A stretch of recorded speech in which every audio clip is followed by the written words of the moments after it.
Good afternoon, everybody. Welcome to LAT Market Snapshot. Today we're going to have a focus. We've, of course, all seen the sell-off. We saw that shock inflation figure come out on Friday. US CPI higher than expected. Floodgates open for some short positions in the indice markets. We've seen a severe risk-off mood and a heavy sell-off across the board. European equity as well. And we can see that here in the DAX. What I want to really focus in on is whether any warning signs of this. Of course, the inflation figure was a catalyst, but I want to focus in on indicators, and in particular, I want to focus on balance volume. It's a great indicator, a great tool to help us identify where is the big money in the market, where is it positioned. Are we looking at a bullish momentum, bearish momentum, and hopefully give us some early warnings and indications, as we said, of where that big money is positioned. So first and foremost, on balance volume, what is it? We can see down here it's acting as an oscillator running along the bottom of our chart. Now it's an accumulative total of volume.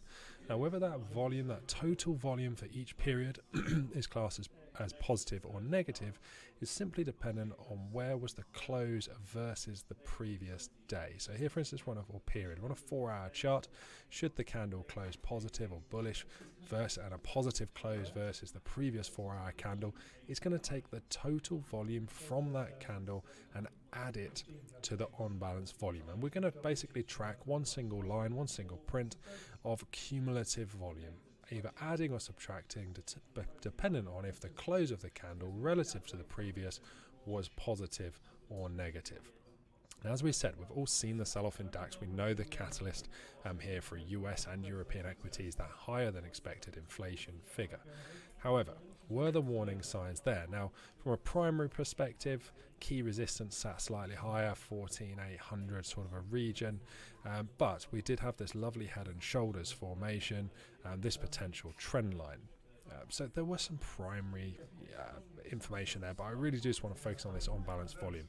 And the first thing I want us to pick out from this on-balance volume is the divergence that was present. So as we pushed up towards these highs, you can see the price making consecutive higher highs, and then our on-balance volume posting these lower highs down here. Now, of course, that on-balance volume just tracking cumulative volume buyers and sellers.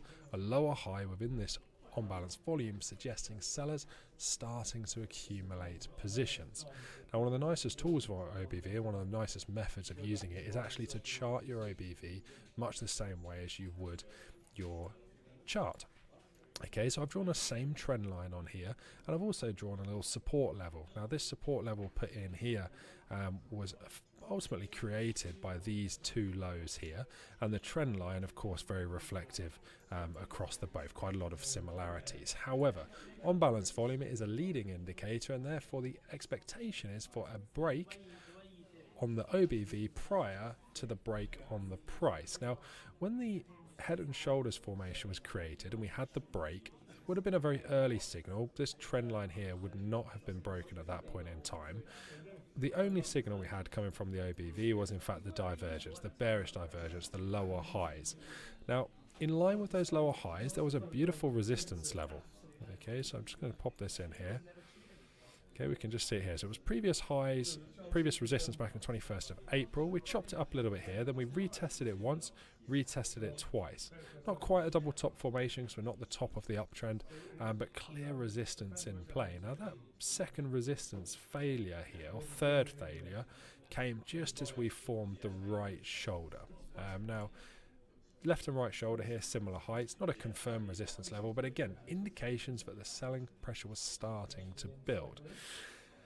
What's more interesting in this, though, is the support level which got placed on the OBV and this trend line broke just ahead of the price. So this breaking through here, I'm just going to put a circle around the candle on the price action where that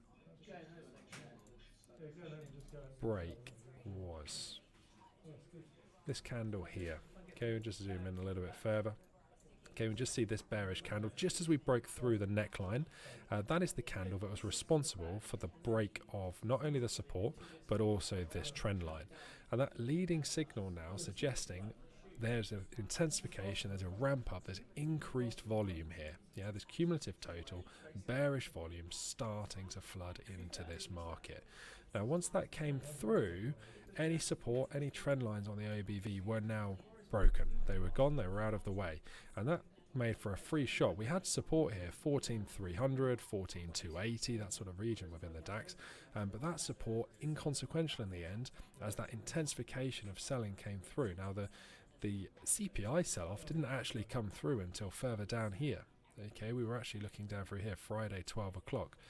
So CPI data, although accelerated this here, this move was already well underway on a nice technical move. Now, of course, that could be in anticipation of the inflation data, absolutely, but the early warning signs were there, and this on-balance volume was an excellent signal here to enable us to get short. Okay, now we found some support back at this low. Lovely, look at this beautiful hesitation. You see the validation here, excellent little bounce, and then broke through again. So support folding here from on-balance volume, suggesting big players still with short positions within here. Perhaps we can see a move down. Next stop is this low down through here, 13,270. Okay, hopefully if you're already in this position, you're now just riding the swings, bit of in-trade management, trail behind the swings to perhaps get you locking in some profits. But things looking pretty bleak here for the moment. Of course, ahead of Fed week, we'll get further forward guidance, certainly from a US equities point of view. But no doubt that will influence and that will guide also the DAX and some of these European equities as we come through towards the end of the week. So beautiful technical setup here in DAX, and most importantly, just want to focus in on that OBV. Great opportunity for charting the indicator and getting some leading signals coming into this sell-off that we've seen through all equity markets globally. All right, thank you for tuning in for this one. Hopefully that's useful. If you haven't used OBV yet, get on your charts, give it a go, start charting it and look for some of those leading signals. Please do check back in. We'll be back with an update this week with a raft of central bank announcements, and we'll cover those as we progress through. Thanks everybody.